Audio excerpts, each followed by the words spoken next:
Me echaron a la calle sin nada por una mentira de mi hermano consentido. Años después, al verme exitosa y a punto de casarme, exigen su lugar en la boda como si nada, pero para mí, ellos ya no existen. El zumbido del aire acondicionado era el único sonido que rompía el silencio en mi oficina. Afuera, el sol de Puebla caía a plomo sobre la ciudad, pero dentro de Manos de Maite, mi santuario, todo era calma y creatividad. El aroma a barro fresco y a los óleos que usábamos para pintar la cerámica se mezclaba con el suave perfume de las gardenias que tenía en un jarrón sobre mi escritorio. Estaba revisando los bocetos de una nueva línea de vajillas para un cliente en Barcelona, una colección inspirada en los patrones de los azulejos de Talavera pero con un toque minimalista. Me sentía en paz. Una paz que me había costado casi una década construir. Mi teléfono vibró sobre la madera pulida del escritorio. Era un número desconocido, de la Lada de mi ciudad natal. Normalmente no contestaría, pero esperaba la llamada de un proveedor. Deslicé el dedo por la pantalla. Bueno.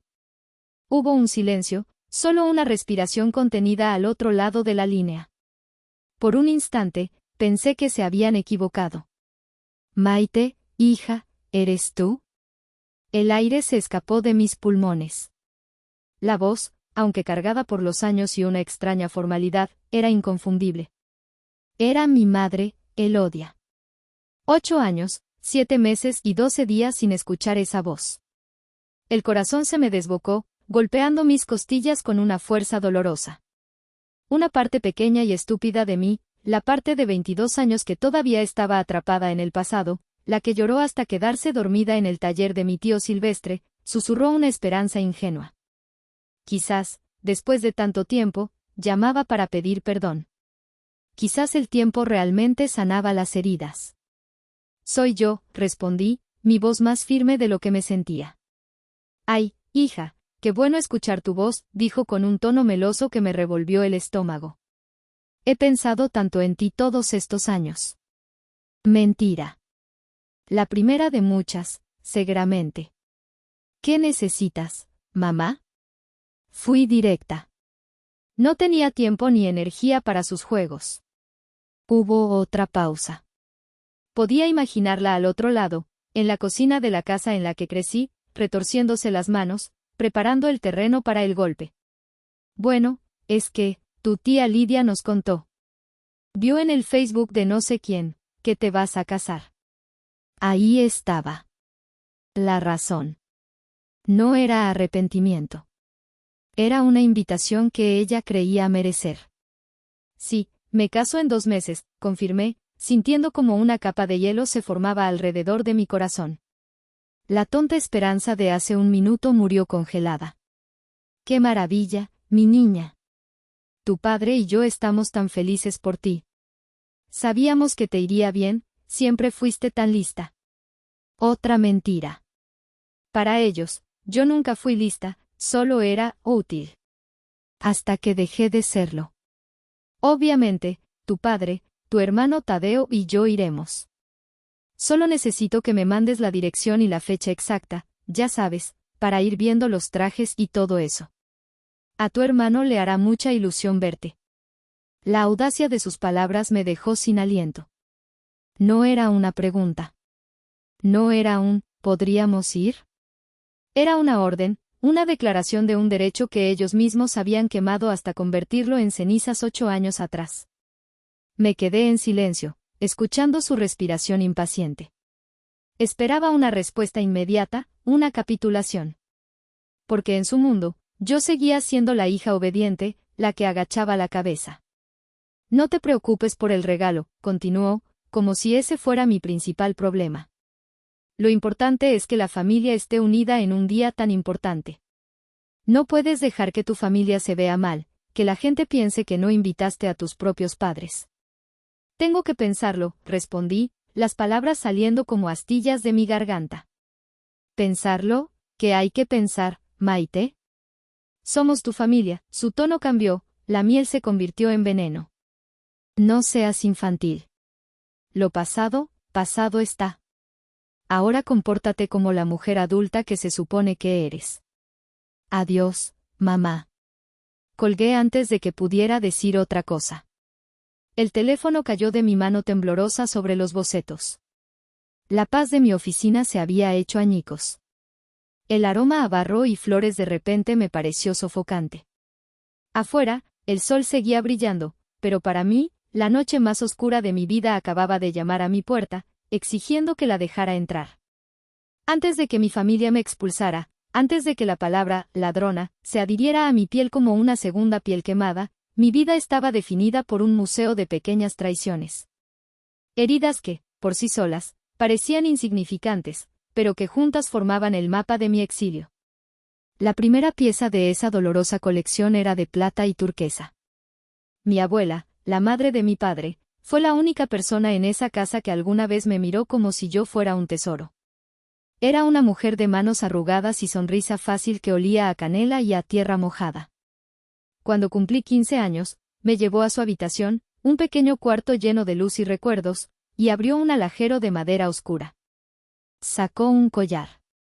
Era una pieza artesanal, antigua, con eslabones de plata robusta y 5 piedras de turquesa pulida, del color del cielo de la mañana.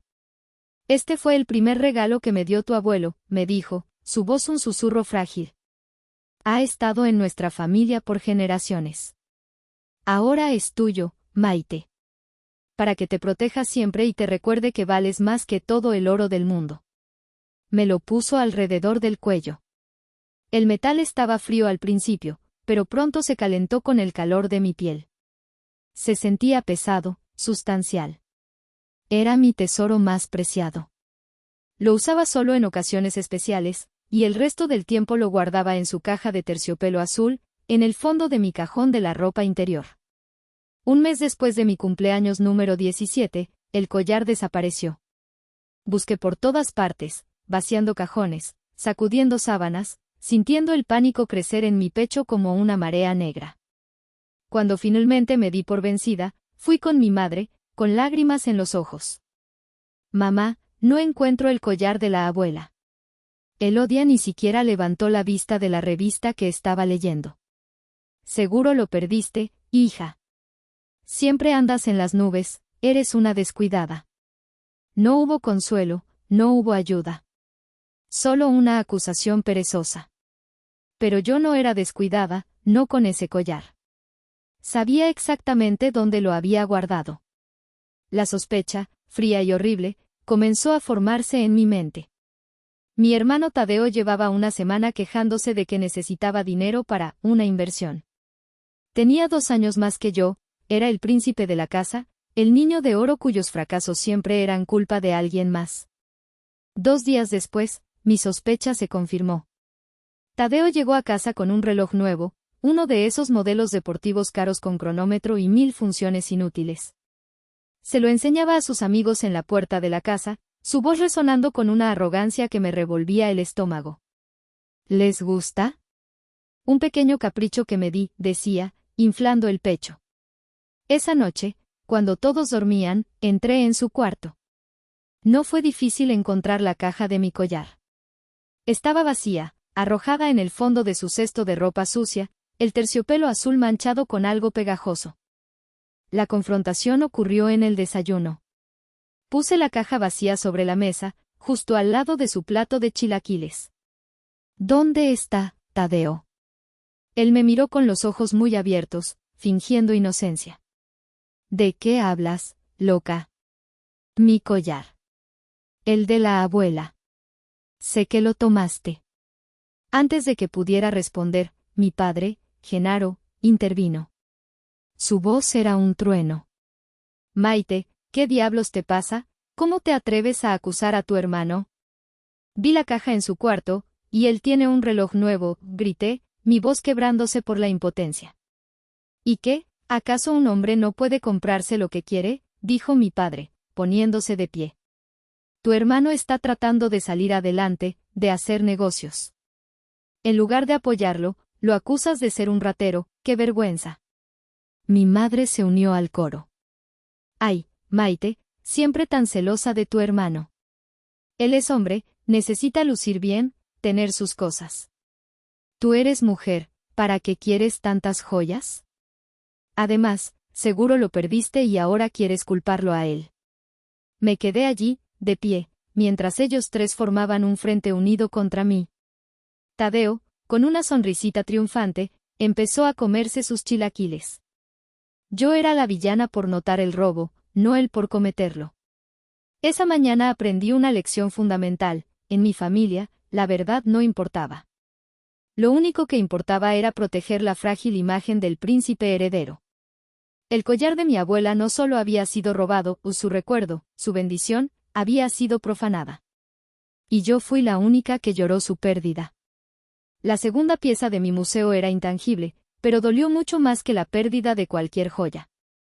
Estaba hecha de sueños, de sudor y de incontables horas de trabajo. Era mi fondo para la universidad. Desde que estaba en la secundaria, sabía lo que quería hacer: estudiar diseño de artesanías en la mejor universidad de la región. Era una carrera cara, y sabía que mis padres no me apoyarían. Para ellos, mi pasión por el barro, los telares y los pigmentos naturales era un pasatiempo tonto, no una profesión. Las mujeres de bien estudian para ser maestras o secretarias, no para andar ensuciándose las manos con lodo, me había dicho mi madre más de una vez. Así que decidí que lo haría por mi cuenta. A los 16 años, conseguí mi primer trabajo. Era en una pequeña cafetería, lavando platos y trapeando pisos después de la escuela. El olor a café rancio y a grasa se me pegaba al pelo y a la ropa, pero cada peso que ganaba iba directo a una cuenta de ahorros que había abierto en secreto. Los fines de semana, ayudaba a una señora a limpiar su casa. En las vacaciones de verano, trabajaba en una tienda de abarrotes, reponiendo estantes hasta que me dolía la espalda. Mientras Tadeo dormía hasta el mediodía, yo me levantaba a las 6 de la mañana. Mientras él gastaba el dinero que mis padres le daban en salidas con sus amigos, yo remendaba mis zapatos viejos para no tener que comprar nuevos. Cada sacrificio era un ladrillo más en el camino hacia mi futuro, un futuro lejos de esa casa. Cuando cumplí los 18, justo antes de graduarme de la preparatoria, alcancé mi meta. Tenía poco más de 50,000 pesos en mi cuenta. Recuerdo mirar la libreta del banco, con los números impresos en tinta negra, y sentir un orgullo tan inmenso que casi no me cabía en el pecho. Era la primera cosa verdaderamente mía, algo que nadie me había regalado, algo que había construido con mis propias manos. En un momento de debilidad, de estúpida necesidad de aprobación, se lo mostré a mis padres. Quería que, por una vez, vieran que yo era más que una sombra en la casa. Que tenía ambición, que era responsable. Miren, les dije, extendiéndoles la libreta. Es para mi matrícula y mi primer año. Lo logré. Mi padre, Genaro, tomó la libreta. La miró por un largo rato, sus cejas fruncidas.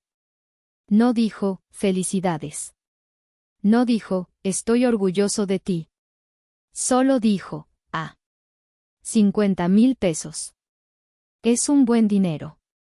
Un mes después, la bomba explotó. Mi padre me llamó a la sala. Mi madre estaba a su lado, mirando fijamente un punto en la alfombra. El ambiente era pesado, ominoso. Hija, comenzó mi padre, con una voz falsamente solemne. Ha surgido un imprevisto. Un problema de negocios. Necesitábamos liquidez urgentemente. Sentí un nudo de hielo en el estómago. Ya sabía lo que venía. Tuvimos que tomar prestado el dinero de tu cuenta, continuó, sin mirarme a los ojos. Fue una emergencia. Te lo devolveremos, claro. En cuanto las cosas mejoren. ¿Qué problema de negocios?, pregunté, mi voz apenas un susurro. Fue mi madre la que respondió, todavía sin mirarme. Tu hermano. Tadeo. Se metió en un mal negocio, le quedó a deber a gente peligrosa. Tuvimos que pagar para protegerlo. 50,000 pesos. Mi futuro. Mis años de trabajo, de oler a grasa y a cloro, de no comprarme nada para poder ahorrar cada centavo. Todo se había ido para limpiar el último desastre de Tadeo. No era un préstamo. Ambas sabíamos que nunca vería ese dinero de vuelta. ¿Y mi universidad?, pregunté, las lágrimas quemándome los ojos. Mi padre suspiró, como si yo fuera una carga. Maite, hay que tener prioridades. La seguridad de tu hermano es más importante. La universidad puede esperar. Puedes tomarte un año sabático, trabajar. Te vendrá bien madurar un poco.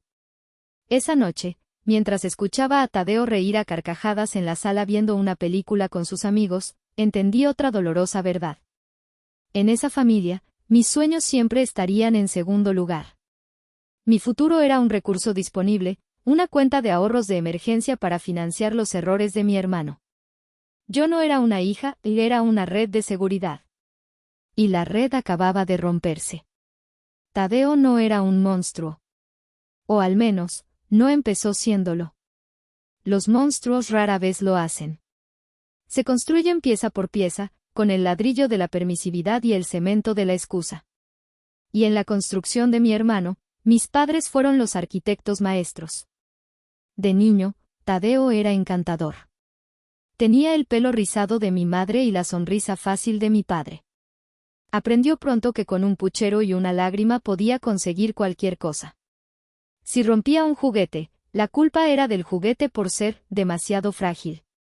Si sacaba una mala nota, era porque el maestro le tenía manía.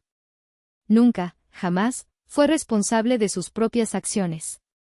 Mientras yo aprendía a ser invisible, a no causar problemas, a limpiar lo que ensuciaba, Tadeo aprendía a ser el centro del universo. Nuestra casa no era un hogar y era su reino, y nosotros éramos sus súbditos. Si yo quería ver un programa en la televisión, pero él quería jugar videojuegos, yo tenía que ceder. Anda, hija, déjalo, decía mi madre. Es niño, necesita distraerse. Si quedaba el último trozo de pastel, era para él. Tu hermano está en crecimiento, necesita más energía, decía mi padre, aunque Tadeo ya me sacara una cabeza. Su habitación era un santuario de tecnología de última generación, comprada a crédito por mis padres. La mía era una colección de muebles heredados y cosas que ya no le servían a él. Pero no era lo material lo que más dolía. Era la diferencia en las expectativas. De mí se esperaba que ayudara en la casa, que sacara buenas notas, que fuera obediente y silenciosa. De Tadeo, solo se esperaba que fuera Tadeo. Sus fracasos eran minimizados, sus pequeños logros celebrados como si hubiera ganado un premio Nobel. Cuando reprobó el examen de admisión a la universidad, mis padres culparon al sistema corrupto. Cuando finalmente lo aceptaron en una universidad privada de medio pelo, pagada, por supuesto, por ellos, organizaron una fiesta. Empecé a notar las señales de peligro cuando entró en la adolescencia. El olor a cigarro en su ropa, las llamadas a horas extrañas de gente que hablaba en susurros, el dinero que desaparecía de la cartera de mi madre. Pequeñas cosas. Intenté hablar con ella una vez. Mamá, creo que Tadeo anda en malos pasos, le dije en voz baja en la cocina. Ella se puso rígida. No digas tonterías, Maite. Tu hermano es un buen chico. Lo que pasa es que le tienes envidia porque él sí tiene amigos y sale a divertirse. La conversación terminó ahí.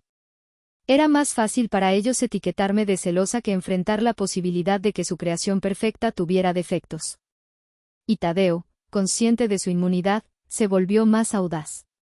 Empezó con pequeñas deudas de juego, póker con amigos. Luego pasó a las apuestas deportivas. Escuchaba sus conversaciones telefónicas, la desesperación en su voz cuando perdía, la euforia cuando ganaba. El mal negocio, que vació mi cuenta universitaria fue una deuda de juego que se le salió de las manos. Un corredor de apuestas local lo amenazó. Mis padres, en lugar de obligarlo a enfrentar las consecuencias, a conseguir un trabajo y pagar su propia deuda, tomaron el camino fácil. Sacrificaron mi futuro para evitar un escándalo, para mantener intacta la ilusión de su hijo perfecto. Lo peor era que Tadeo ni siquiera me dio las gracias. Actuaba como si fuera su derecho. Un par de semanas después, me dijo con aire casual, oye, deberías sentirte bien. Tu dinero salvó mi vida. No había remordimiento en su voz, solo un egoísmo tan profundo y vasto que era aterrador. No era solo un niño mimado. Era un parásito, y mis padres le habían enseñado que yo era su anfitrión perfecto, una fuente inagotable de la que podía alimentarse sin consecuencias. Y yo estaba empezando a secarme por dentro. La gota que derramó el vaso, el golpe que finalmente hizo añicos el jarrón de mi paciencia, fue un acto de cobardía tan monumental que incluso ahora, después de tantos años, me cuesta comprenderlo. Involucró 100,000 pesos en efectivo y una actuación digna de un Oscar por parte de mi hermano. Mis padres habían estado ahorrando ese dinero durante más de un año. Era para cambiar el techo de la casa, que tenía filtraciones cada vez que llovía fuerte. No confiaban en los bancos para esa cantidad, así que lo guardaban en una pequeña caja fuerte de metal, escondida en el fondo del closet de su habitación, detrás de una pila de zapatos viejos. Solo ellos tres, Genaro, Elodia y Tadeo, sabían la combinación. A mí nunca me la dijeron. Son cosas de adultos, me decían, como si a mis 20 años yo fuera todavía una niña. Una mañana de martes, mi madre empezó a gritar. Corrí a su habitación y la encontré de rodillas frente al closet abierto. La caja fuerte estaba allí, pero la puerta estaba abierta de par en par. El interior, antes lleno de fajos de billetes, ahora estaba dolorosamente vacío. El dinero, Maite, el dinero no está, sollozaba, meciéndose hacia adelante y hacia atrás. Mi padre llegó corriendo, su rostro palideció al ver la escena. Lo primero que hizo fue mirarme a mí. Una mirada fugaz, pero llena de una sospecha tan afilada que me cortó la respiración. ¿Tú no entraste aquí?, preguntó, su voz grave y acusadora. No, ni siquiera sé la combinación, me defendí, sintiendo la injusticia como un sabor amargo en la boca. Pero había alguien que faltaba en esa escena de pánico. Tadeo no estaba. Su cama estaba deshecha y su auto no estaba en la cochera. No contestaba el teléfono. Durante 2 días, la casa fue un infierno de silencio y tensión. Mis padres hablaban en susurros, lanzándome miradas de reojo. Yo me encerré en mi cuarto, el corazón latiéndome con una mezcla de miedo y una certeza terrible. Sabía quién se había llevado el dinero. Y sabía que, de alguna manera, yo pagaría por ello. Al tercer día, Tadeo regresó. La imagen era patética y calculada.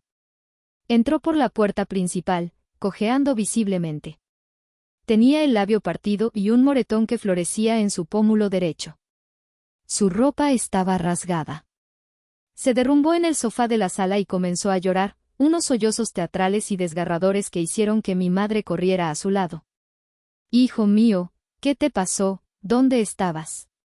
Y entonces, comenzó la función. Entre lágrimas, Tadeo tejió la mentira más elaborada y cruel que jamás había escuchado. Dijo que la noche del robo, no podía dormir. Pasó por el pasillo y vio una luz encendida debajo de la puerta de mis padres. Vio a Maite, a mí, saliendo sigilosamente de la habitación. Dijo que me siguió hasta mi cuarto y me vio guardando el dinero en una mochila. Traté de detenerla, mamá, sollozó, el rostro contra el hombro de mi madre. Le pregunté qué estaba haciendo. Y entonces él salió de su closet. «¿Él? ¿Quién es él?», preguntó mi padre, la voz temblando de rabia. «Su novio», dijo Tadeo. «Un tipo horrible, lleno de tatuajes. Nunca lo había visto. Me dijo que me metiera en mis asuntos. Traté de quitarle el dinero a Maite, y él me golpeó. Me arrastraron a su auto, me llevaron a las afueras de la ciudad y me tiraron en una zanja. Me amenazaron, dijeron que si hablaba, te harían daño a ti, papá». Era una obra maestra de la manipulación. Mezclaba la verdad, el dinero robado, con una ficción plausible, mi supuesta vida secreta, y se presentaba a sí mismo como un héroe trágico, herido por proteger a su familia. La historia del novio gángster era un golpe de genio, porque explicaba sus heridas y me pintaba a mí no solo como una ladrona, sino como alguien asociada con gente peligrosa, una extraña bajo su propio techo. Para rematar, sacó de su bolsillo un par de aretes de cerámica que yo había hecho, unos que planeaba vender en un mercado de artesanías. «Encontré esto en el piso de su cuarto después de que se fueron», dijo, entregándoselos a mi padre. «Seguro los vende para tener su propio dinero». Por eso roba. Mis padres se giraron para mirarme. No había duda en sus ojos. Solo una furia fría y una decepción absoluta.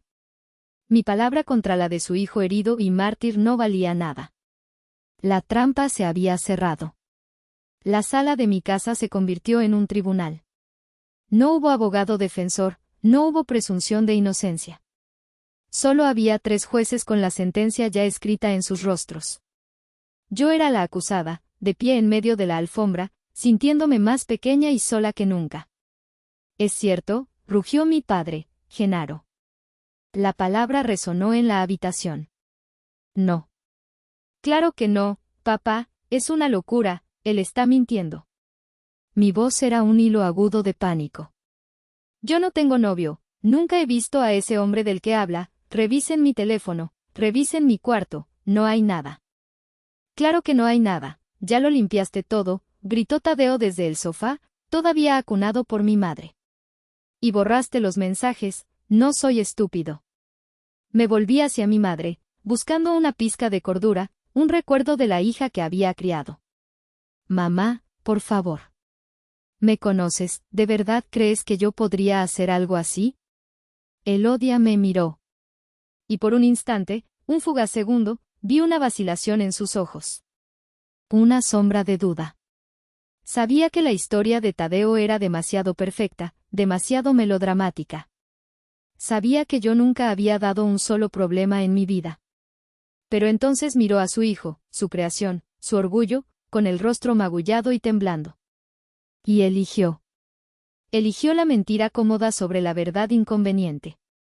«No sé qué pensar, Maite», dijo, su voz temblando, pero no de duda, sino de una determinación autoimpuesta. «Tu hermano está herido». Fue valiente al hablar. ¿Por qué mentiría sobre algo tan horrible? «Porque él se robó el dinero», grité, la desesperación haciéndome perder el control. «Él se lastimó a sí mismo para tener una coartada, abran los ojos, por el amor de Dios». Esa fue la frase equivocada. La insinuación de que Tadeo podría autolesionarse fue un insulto demasiado grande para el orgullo de mi padre. «Cállate», me gritó, acercándose a mí, su dedo índice apuntando a mi cara. «No voy a tolerar que insultes a tu hermano después de lo que le hiciste, eres una ladrona y una desagradecida». Las palabras me golpearon como una bofetada. Desagradecida. Después de todo lo que había sacrificado. Después de que mi futuro fuera usado para pagar sus deudas. «Confiesa, Maite», dijo mi padre, su voz bajando a un gruñido amenazante. «Dinos dónde está el dinero, quién es ese tipo, y quizás podamos arreglar esto en familia. Si no, te juro por Dios que te vas de esta casa ahora mismo». Era un ultimátum imposible. No podía confesar algo que no hice. «No robé nada», dije, mi voz apenas un susurro, pero firme. «No hay nada que confesar». Esa fue la última palabra que importó. El rostro de mi padre se congestionó de ira. «Bien, tú lo decidiste». Se giró y subió las escaleras como una furia. Escuché los portazos de mi habitación, el sonido de cosas siendo arrastradas. Un minuto después, bajó con 2 bolsas de basura negras y enormes. Las arrojó a mis pies. «Tienes media hora», dijo, su voz gélida. «Mete lo que puedas en estas bolsas y lárgate de mi casa. Ya no eres mi hija». Miré a mi madre. Estaba llorando en silencio, pero no hizo nada. No dijo una palabra para defenderme. Se quedó sentada, petrificada, cómplice de mi expulsión. Subí a mi cuarto en un estado de shock. Mi ropa estaba tirada por el suelo. Mis libros, mis cuadernos de bocetos, mi vida entera, revuelta.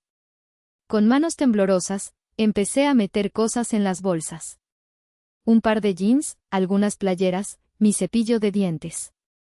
Mis materiales de arte. El llanto me sacudía, pero no hacía ruido. Era un dolor mudo, demasiado profundo para los sollozos. Cuando bajé, mi padre me esperaba en la puerta. Me arrebató las bolsas y las tiró en la acera. «Y no vuelvas nunca», dijo, antes de cerrarme la puerta en la cara. Me quedé allí, en la banqueta, con el sol de la tarde pegándome en la cara. A mi lado, 2 bolsas de basura contenían todo lo que poseía. A través de la ventana, vi a mi madre abrazando a Tadeo, consolándolo. El ladrón, el mentiroso, estaba siendo consolado. Y yo, la víctima, estaba en la calle. Sola. La noche que me echaron de casa, el mundo se sentía vasto y aterrador. No tenía a dónde ir. Mis amigas de la preparatoria vivían con sus familias, y no podía llegar a su puerta con 2 bolsas de basura y una historia increíble de traición. Así que caminé. Caminé sin rumbo durante horas, hasta que mis pies estuvieron en carne viva y el frío de la noche se me caló en los huesos. Finalmente, recordé a mi tío Silvestre. El tío Silvestre era el hermano menor de mi padre, la oveja negra de la familia. Era un carpintero solitario, un hombre de pocas palabras y manos callosas que olía a aserrín y a barniz. Mis padres lo despreciaban en secreto por no ser ambicioso. Para mí, él siempre había sido un refugio de calma.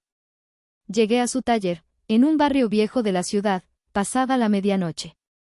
La luz todavía estaba encendida. Toqué la puerta de metal y él abrió, sus ojos entrecerrados por la sorpresa. Me vio allí, con el rostro hinchado por el llanto y mis 2 bolsas de basura, y no necesitó muchas explicaciones. «Entra, mija», dijo, su voz ronca. Esa noche dormí en un pequeño catre en la parte trasera del taller. El olor a madera me consoló. A la mañana siguiente, le conté todo. Él me escuchó en silencio, lijando un trozo de cedro, asintiendo de vez en cuando.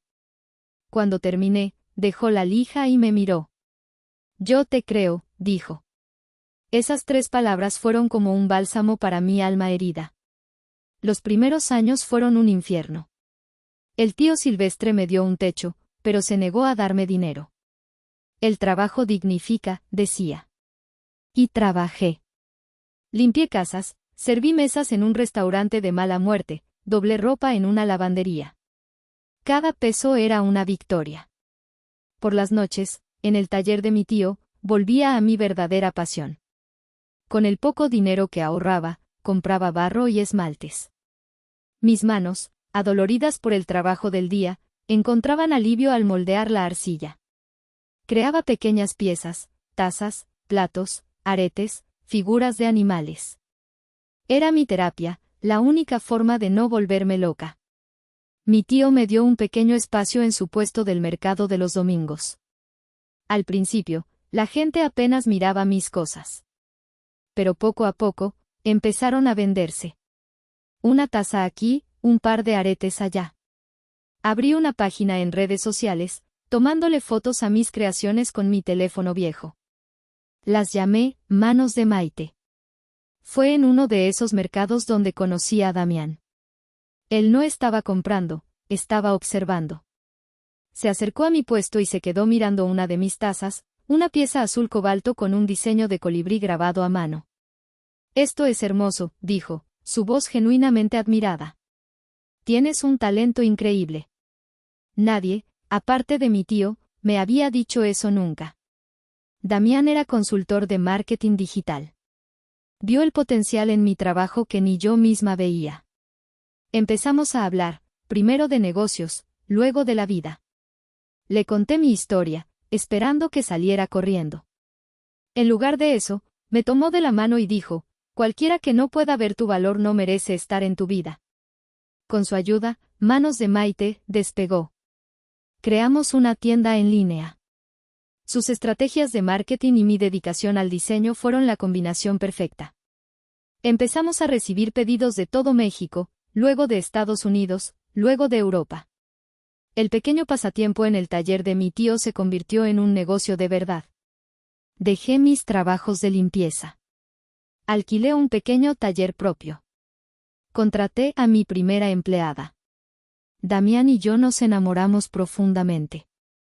Era un amor tranquilo, construido sobre la confianza y el respeto mutuo. Su familia me acogió como si fuera suya. Su madre me enseñó a cocinar mole, su receta familiar. Su padre, el señor Héctor, un policía retirado, se convirtió en la figura paterna que nunca tuve. Me daba consejos de vida, me preguntaba por mi día, celebraba mis éxitos. En su casa, durante una cena de Navidad, rodeada de risas y calidez, lloré en silencio en el baño. Era la primera vez en años que me sentía parte de una familia. Una familia de verdad, una que se elige. 8 años después de haber sido arrojada a la calle, yo era otra persona. Era una empresaria, una mujer independiente, la prometida del hombre que amaba. Tenía una vida llena de belleza y propósito. Creía que había dejado el pasado atrás. Creía que las cenizas de mi antigua vida estaban frías. Pero entonces, el teléfono sonó. Y el humo de ese incendio que creía apagado volvió a llenarme los pulmones. Después de la llamada de mi madre, vino el diluvio. Mensajes de tías que no me habían hablado en años, diciéndome que la sangre es la sangre. Primos lejanos escribiéndome en Facebook sobre la importancia del perdón. La campaña de manipulación, orquestada por mis padres, estaba en pleno apogeo. La instigadora principal era mi tía Lidia, la vecina y mejor amiga de mi madre, que se había encargado de esparcir la noticia de mi crueldad por toda la familia. Damián me vio luchando contra la ansiedad y la rabia. Enfréntalos, me dijo una noche, mientras yo miraba fijamente mi teléfono. Pero no lo hagas sola. Y no en su territorio. Elige tú el lugar, la hora. Pon tus condiciones. Estoy contigo. Tenía razón.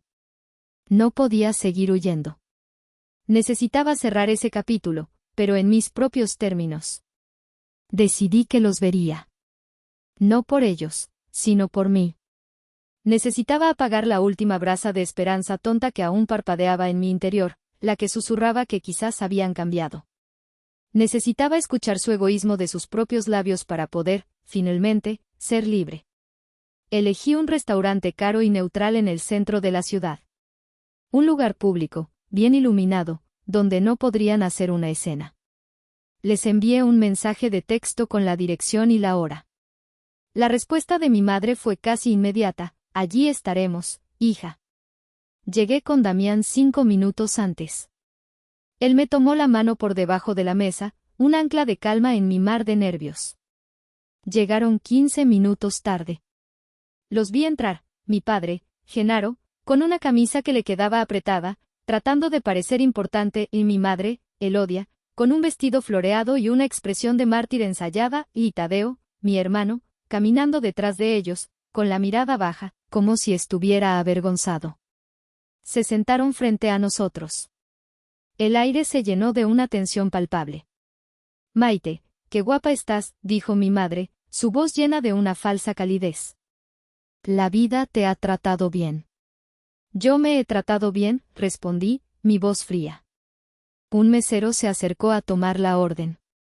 Ellos pidieron platos caros, como si estuvieran celebrando algo. Yo solo pedí un café. Después de una charla incómoda sobre el clima, mi padre fue al grano. Se aclaró la garganta y adoptó el tono de un patriarca benévolo. Bueno, Maite. Estamos aquí para arreglar las cosas. Como adultos, dijo, mirando a Damián como si buscara su aprobación. Sabemos que ha habido malentendidos en el pasado. Pero una boda es un nuevo comienzo. Y es tu deber, tu obligación, tener a tu familia a tu lado. La palabra, obligación, me golpeó. No, nos encantaría, no, te extrañamos. Obligación. Mi madre continuó la ofensiva. No querrás que la familia de tu prometido piense que eres una renegada, ¿verdad? ¿Qué clase de imagen darías? La gente hablará. Dirán que eres una hija malagradecida que se olvidó de sus raíces en cuanto tuvo un poco de dinero.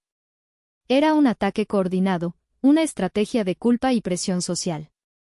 Tadeo permanecía en silencio, el cómplice silencioso, dejando que sus padres hicieran el trabajo sucio.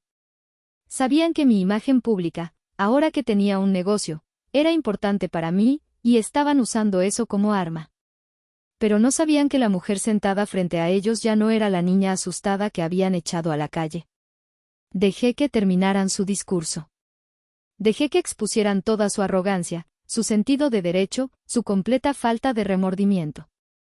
Los observé como si fueran especímenes bajo un microscopio. Mi padre, inflando el pecho, el patriarca de un reino en ruinas, y mi madre, con su temblor de labios calculado, la víctima profesional, y Tadeo, el cobarde, escondido detrás de ellos. Cuando el silencio cayó, pesado y expectante, tomé un sorbo de mi café. El líquido amargo me aclaró la garganta y la mente. Puse la taza sobre el plato con un suave clic que pareció resonar en toda la mesa. Damián apretó mi mano, una corriente de apoyo silencioso. Levanté la vista y miré a cada uno de ellos a los ojos, deteniéndome un segundo en cada rostro. No, dije. La palabra fue tranquila, sin adornos, sin ira. Era una simple declaración de hechos. Un muro de granito. Mi padre parpadeó, confundido. ¿No, qué? No, repetí, mi voz un poco más firme. Ustedes no están invitados a mi boda. El efecto fue inmediato. La máscara de civilidad de mi padre se resquebrajó. Su rostro se enrojeció. ¿Qué estupidez estás diciendo? Claro que iremos, soy tu padre. Un padre no tira a su hija a la calle basándose en una mentira, repliqué, mi calma enfureciéndolo aún más. Mi madre dejó escapar un sollozo ahogado. Maite, ¿cómo puedes ser tan cruel? Después de todo lo que hemos hecho por ti. Cruel, la interrumpí, y esta vez mi voz sí tenía un filo.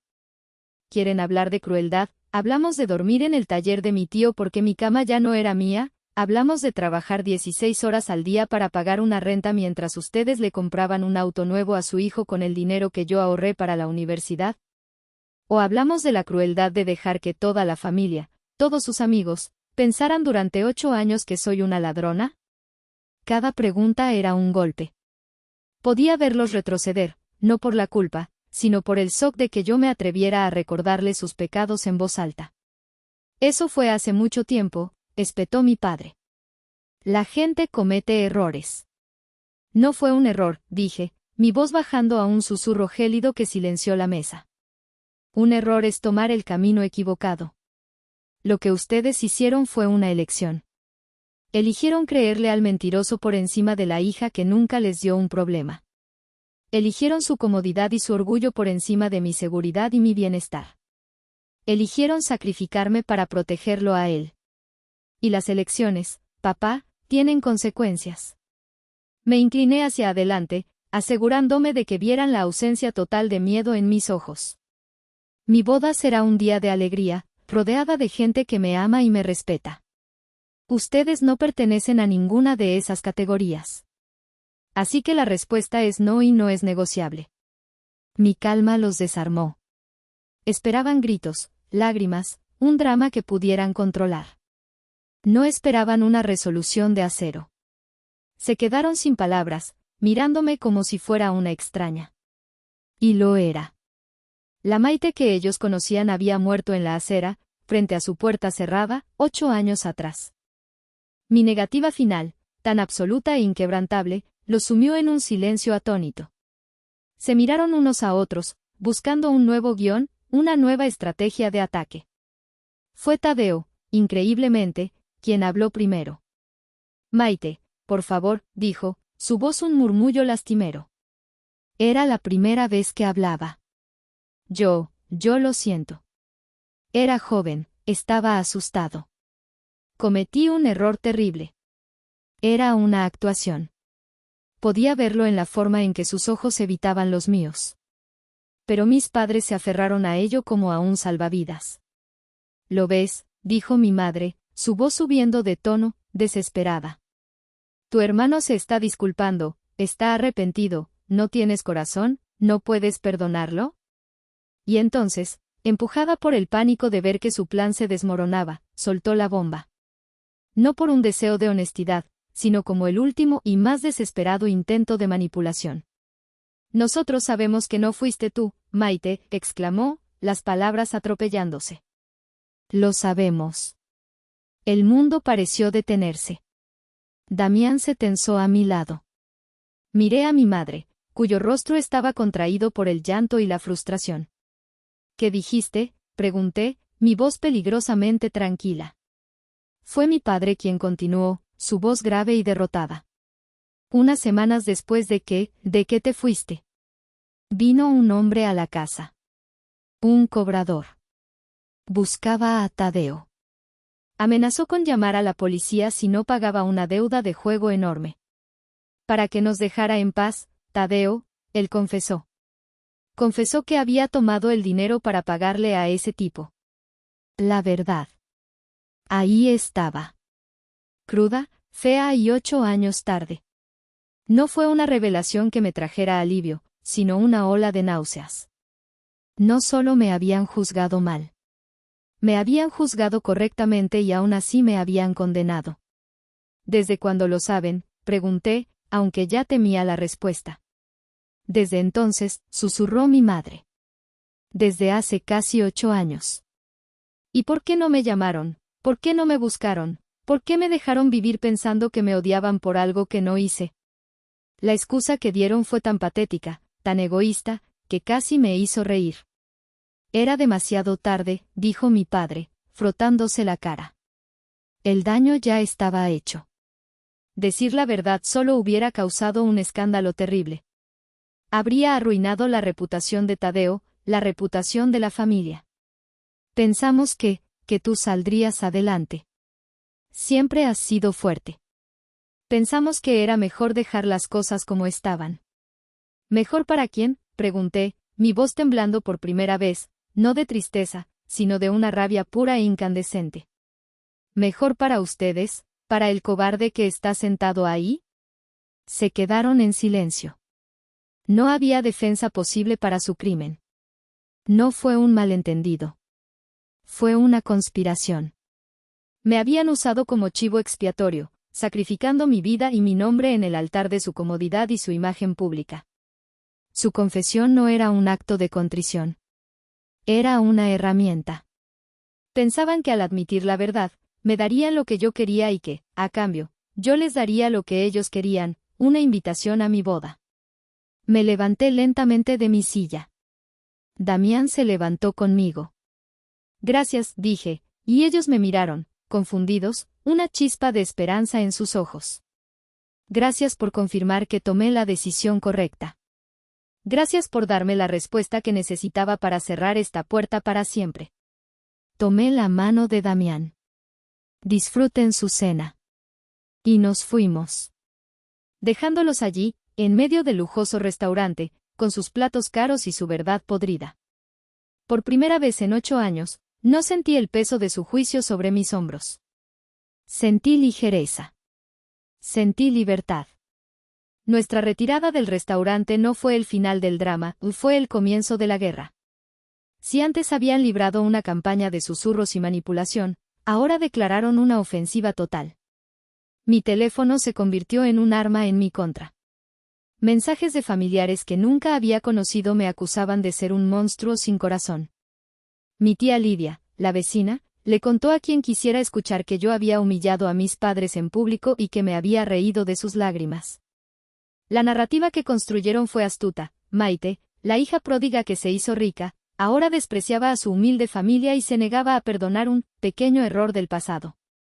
La parte donde admitieron saber la verdad durante 8 años, por supuesto, fue convenientemente omitida. Las redes sociales se convirtieron en un campo de minas. Mi madre publicaba fotos antiguas de mí cuando era niña, con pies de foto pasivo-agresivos como, recordando los tiempos en que la familia lo era todo. Un corazón de madre nunca deja de doler. Tadeo publicó una disculpa pública vaga en su perfil, hablando de errores de juventud, y de cómo rezaba para que su hermanita encontrara el perdón en su corazón, ganándose la simpatía de todos los que no conocían la historia completa. Al principio, me afectó profundamente. La injusticia me mantenía despierta por la noche. Pero Damián y su familia formaron un escudo protector a mi alrededor. Son serpientes venenosas, Maite, me dijo el señor Héctor, su padre. Y con las serpientes, no se razona. Se les corta la cabeza o se construye una pared muy alta. Y eso fue lo que decidimos hacer. El señor Héctor, con su experiencia como policía, vio venir los problemas. Esta gente no se va a rendir, nos advirtió. Están desesperados por mantener las apariencias. Intentarán colarse en la boda. Te lo garantizo. Contrató a un pequeño equipo de seguridad profesional, amigos suyos de confianza. Les dio fotos de mis padres y de Tadeo. El plan no era crear una fortaleza, sino un filtro discreto pero impenetrable. Este es tu día, Maite, me dijo la madre de Damián, abrazándome. Es el comienzo de tu nueva familia. Y nosotros, tu nueva familia, vamos a asegurarnos de que nada ni nadie lo arruine. Sentí una oleada de gratitud tan intensa que casi me hizo llorar. Mientras mi familia de sangre intentaba derribarme, mi familia por elección estaba construyendo un muro para protegerme. Bloqueé a todos los números y perfiles tóxicos. Dejé de leer los mensajes. Mi única tarea era concentrarme en mi boda, en mi futuro. Pero en el fondo de mi mente, sabía que la tormenta se acercaba.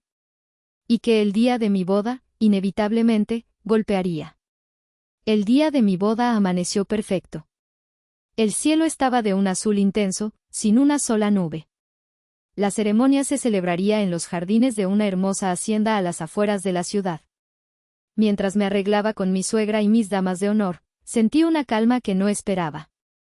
Estaba rodeada de amor y risas genuinas. Por unas horas, casi olvidé la amenaza que se cernía sobre nosotros. Pero ellos no olvidaron. El primer intento fue de Tadeo. Fue sutil, casi inteligente. Una hora antes de que comenzara la ceremonia, uno de los guardias de seguridad, un hombre corpulento llamado Rigo, se acercó discretamente al señor Héctor. Señor, dijo en voz baja. El sujeto de la foto número 3 acaba de intentar entrar por el área de servicio. Dijo que era el primo del fotógrafo y que venía a ayudarle con el equipo. Mi corazón dio un vuelco. El fotógrafo era amigo íntimo de Damián y no tenía ningún primo ayudante. Rigo y su equipo lo habían interceptado, le habían dicho que no estaba en la lista y lo habían escoltado fuera de la propiedad sin hacer un escándalo. Tadeo se fue, lanzando insultos por lo bajo. Intento número 1, fallido. El segundo intento fue más audaz y mucho más público. Justo cuando los invitados comenzaban a llegar, un auto elegante se detuvo en la entrada principal. De él bajaron mis padres, Genaro y Elodia, vestidos con sus mejores galas. Mi padre con un traje que claramente le quedaba pequeño, y mi madre con un vestido de encaje color durazno y un sombrero ridículamente grande. Caminaron hacia la entrada como si fueran los anfitriones del evento. Cuando el personal de la entrada les pidió sus nombres para cotejarlos con la lista, mi padre bufó. No necesito estar en ninguna lista, dijo, su voz resonando en el vestíbulo. Soy Genaro Morales, el padre de la novia. Abran paso. El joven encargado, siguiendo las instrucciones, respondió cortésmente, lo siento, señor, pero si su nombre no está en la lista, no puedo dejarlo pasar. La cara de mi padre se puso morada. ¿Cómo que no estás en la lista? Esta es la boda de mi hija, yo tengo todo el derecho de estar aquí. Empezó a gritar, llamando la atención de los invitados que llegaban. El señor Héctor, que había estado esperando precisamente esto, se acercó con calma. Genaro, dijo, su voz tranquila pero firme. Estás haciendo una escena. Maite no quiere que estés aquí. Por favor, retírate. Tú no te metas, Héctor, este es un asunto de familia, gritó mi padre. Te equivocas. En el momento en que intentas arruinar el día más feliz de la vida de mi futura nuera, se convierte en mi asunto, respondió el señor Héctor. La seguridad se acercó y, ante la mirada atónita de los invitados, mis padres fueron escoltados hacia la salida, mi madre llorando dramáticamente y mi padre amenazando con demandar a todo el mundo. Intento número 2, fallido. Pensé que eso sería todo. Estaba equivocada. El peor intento, el más desesperado, estaba por llegar. Justo cuando la marcha nupcial comenzó a sonar, y yo, del brazo de mi tío Silvestre, comencé a caminar por el pasillo de césped bordeado de flores blancas. Justo cuando vi a Damián esperándome en el altar, con una sonrisa que iluminaba el mundo entero. Justo en ese momento de felicidad perfecta, un grito rasgó el aire. Maite. Me giré. Mi madre, Elodia, había logrado eludir la seguridad por una entrada lateral del jardín. Estaba de pie en medio del pasillo, con el sombrero chueco y el maquillaje corrido por las lágrimas. No puedes hacerme esto, soy tu madre, tienes que dejarme ver a mi única hija casarse. El silencio cayó sobre los invitados. La música se detuvo. Mi momento perfecto se hizo añicos. Por un segundo, el tiempo se congeló. Vi a los invitados mirándola, luego a mí, sus rostros una mezcla de shock y lástima. Vi a Damián en el altar, su sonrisa reemplazada por una mueca de ira protectora. Y sentí la mano de mi tío Silvestre apretando mi brazo, un gesto que decía, estoy aquí, no estás sola. En ese instante, no sentí rabia ni dolor. Sentí un vacío profundo, una tristeza inmensa por la mujer que estaba haciendo ese espectáculo. La mujer que prefería destruir mi felicidad antes que aceptar su propia derrota. La miré a los ojos, a través del velo, y en su mirada no vi amor maternal, solo vi un egoísmo desesperado. Y supe, con una certeza absoluta, que había tomado la decisión correcta. El señor Héctor y Rigo reaccionaron en segundos. Se movieron con una eficiencia tranquila, flanquearon a mi madre y, tomándola suavemente pero con firmeza por los brazos, comenzaron a escoltarla hacia la salida. «Suéltenme, es la boda de mi hija», gritaba ella, su voz convirtiéndose en un lamento patético. Fue entonces cuando mi tío Silvestre hizo algo que nunca olvidaré. Se inclinó hacia mí y susurró, «Camina, mija. Camina hacia tu futuro. No mires atrás». Y le hice caso. Aparté la vista de la escena, levanté la barbilla y volví a mirar a Damián. La banda, recuperándose del shock, comenzó a tocar de nuevo. Di un paso, y luego otro. Mientras caminaba por ese pasillo, escuchando los gritos de mi madre desvanecerse a mis espaldas, sentí como si una cadena invisible que me había atado durante años finalmente se rompiera. El resto de la boda fue mágico. Los votos que Damián y yo intercambiamos, llenos de promesas de lealtad y apoyo incondicional, tuvieron un significado aún más profundo. Durante la recepción, el señor Héctor levantó su copa para un brindis.